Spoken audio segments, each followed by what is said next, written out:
Capítulo 18. A história de Ramiro. Ramiro nos escutava com atenção. Então lhe perguntei: E você, Ramiro, não quer falar um pouco de si? Escutar amigos é obter informações. Até pouco tempo envergonhava-me de falar da minha vida encarnada e de minha desencarnação. Depois, aprendi que todos nós temos nossas histórias e que aqui na colônia não há críticas, e sim ajudas. Tem razão, Patrícia. Escutar amigos é receber preciosas lições. Minha desencarnação foi bem triste. Por que a maioria das desencarnações é triste? Fez-se silêncio de minutos. Realmente, pensei, de quase todos aqui, escutei, minha desencarnação foi triste ou sofri muito na minha desencarnação. Foi Maurício quem respondeu. Porque a maioria não pensa na desencarnação para si, não se prepara para a continuação da vida. Vivem encarnados como se fosse seu objetivo maior. Amam mais a matéria do que as verdades espirituais. Não amam o verdadeiro e sim as ilusões da carne, e a elas ficam presos. Desesperam-se ao deixar o corpo físico perecível. Esquecem-se de que esse veículo é temporário. Não vivem de conformidade com os exemplos de Jesus. Temem a morte do corpo. Assim sendo, a desencarnação é triste e dolorida. Mas os bons, os que encarnados serviram ao Pai, viveram os ensinos de Jesus. Nada temem e a desencarnação é uma alegria. Maurício quietou e olhamos para Ramiro, convidando-o a continuar narrando. Nosso amigo não se fez de rogado. Desencarnei jovem. Usava drogas.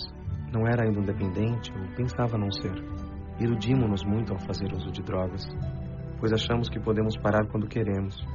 Mas ao tentarmos nos libertar, é que compreendemos quanto estamos presos a elas. Comecei com maconha e passei a cocaína. Minha família não sabia. Nunca soube, pois não tinha motivos para justificar meu envolvimento com as drogas. Agora, tenho certeza de que não há motivos que justifiquem essa loucura. Comecei quando namorei uma garota muito bonita e cobiçada pelos garotos da escola. Ela e sua turma fumavam e induziram-me a fumar maconha. Com um medo idiota de ser taxado de bobo, imaturo, passei a fumar. Terminei o namoro, mas fiquei na turma. Numa corrida, num racha com uma moto emprestada, tive um acidente. Caí e bati com a cabeça numa pedra. Meu corpo morreu na hora. Fiquei muito perturbado. Vaguei por entre os familiares e com os amigos da turma. Esses deram uma parada com as drogas. Temeram com minha desencarnação. Alguns dias depois que desencarnei, comecei a sentir falta da cocaína. Todo o meu perispírito ansiava pela droga. Foi horrível. Em casa, o desespero de ver minha mãe chorar agoniava-me. Sentia-me culpado. E fui. Desencarnei por minha imprudência, por brincar com a moto, veículo tão perigoso, e por estar drogado. Desencarnei antes da hora prevista.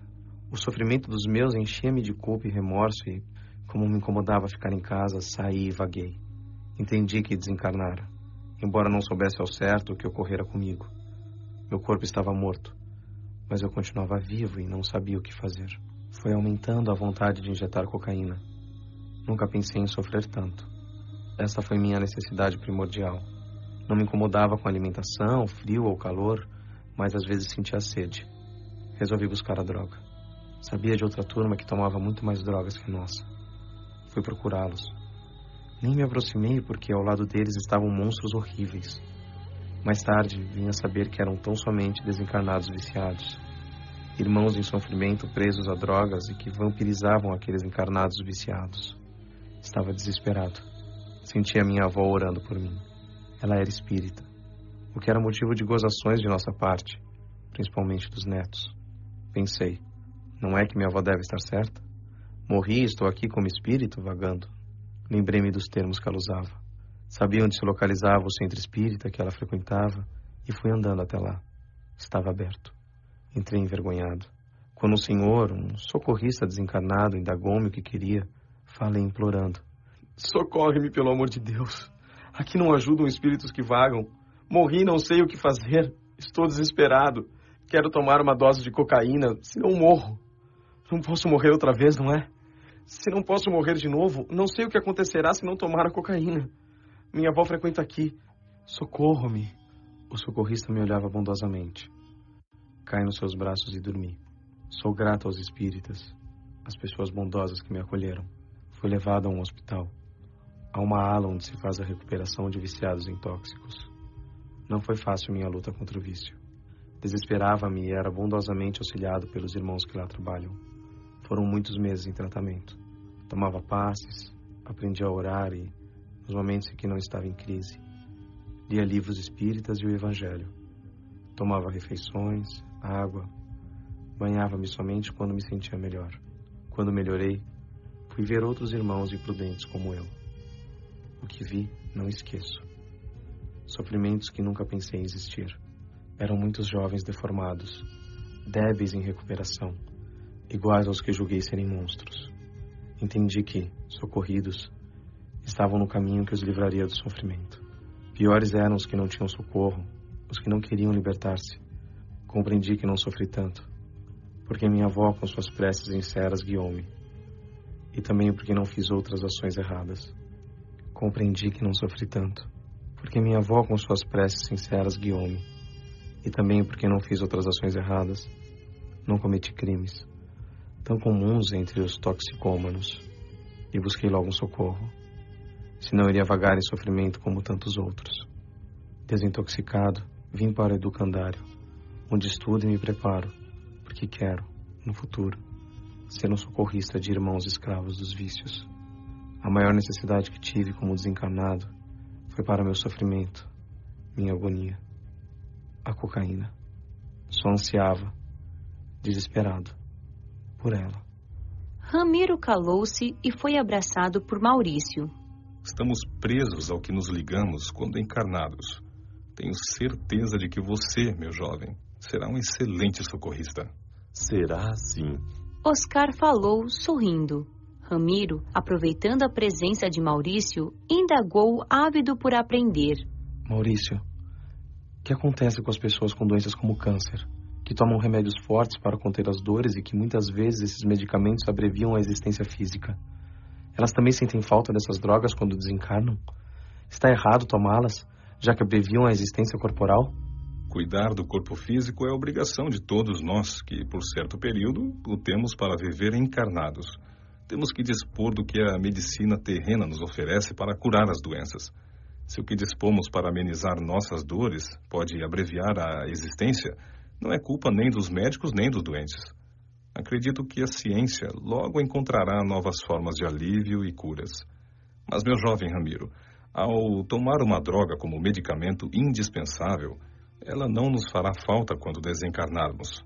Porém, como médico socorrista, há anos vejo muitos agirem de várias formas diante da dor.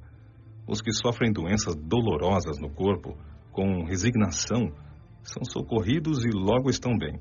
Os que se revoltam diante da mesma dor, ao desencarnarem, nem sempre podem ser socorridos e sentem os reflexos da doença. Querem às vezes os remédios para se curar, suavizar as dores, mas não são viciados, não sentem falta da droga, pois as tomaram como medicamento.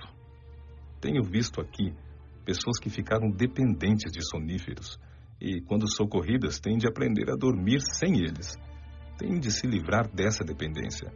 Remédios devem ser tomados quando necessário. E nos casos de câncer, doença que normalmente provoca dores terríveis, mesmo se acontecer de eles abreviarem a existência, é certo tomá-los. É o que a medicina dispõe como tratamento. O uso é permitido, o mau uso é que é condenado. Quietamo-nos, por momentos, achando que podia nos elucidar mais. Bondosamente, Maurício completou. Podemos dizer que os habitantes da Terra, encarnados ou desencarnados, são de dois modos. Aos que, por esforço, tornam-se autossuficientes ou servos úteis, e aos necessitados, embora entre os dois haja os aspirantes, os que querem aprender a ser úteis. A faixa dos primeiros, infelizmente, é pequena. Basta observar nos centros espíritas. Os que vão para ajudar são poucos, e grande parte é necessitada porque quer. Tendo oportunidade, eles não desejam passar de necessitados a autossuficientes. Essas necessidades acarretam sofrimentos, como aconteceu com Oscar e Ramiro, e também com tantos outros. Ser ou não ser. Encarnado ainda pode enganar e iludir-se, mas desencarnado não há como. Isso porque os fluidos, as vibrações de um espírito bom são agradáveis e os fluidos dos espíritos ignorantes são nocivos. A alma, o espírito, tem sempre muitas oportunidades e pode, pelo seu livre-arbítrio, refletir o belo e o bem, ou o feio e o mal. O belo e o bem apresentam-se em harmonia e com equilíbrio, e dessa união surge o amor que os leva a progredir espiritualmente. O feio apresenta-se na turbulência da ignorância, gerando o ódio, a inveja, os desejos insaciáveis, o egoísmo, que é a maior chaga perturbadora, o luxo e a luxúria, tornando o homem um verdadeiro vulcão de conflitos interiores, tornando a vida humana um inferno, seja encarnada ou desencarnada. Devemos compreender sem ilusão o que realmente somos, e não o que pensamos ser, e com coragem realizar nossa transformação, ser agora no presente. O futuro é uma consequência vivida do presente, e não fruto de aspirações de uma mente ociosa, que deixa sempre essa transformação para depois. É nossa obrigação passar de necessitado a útil. Oscar, Ramiro e eu agradecemos comovidos a Maurício pela bela lição. Prometi a mim mesma não ter mais necessidades, não somente as que se refletem do corpo físico, como a de alimentação, a de dormir, mas as principais. Não ser pedinte de graças, não querer que outras pessoas façam o que posso fazer e também aprender a ser útil e a servir.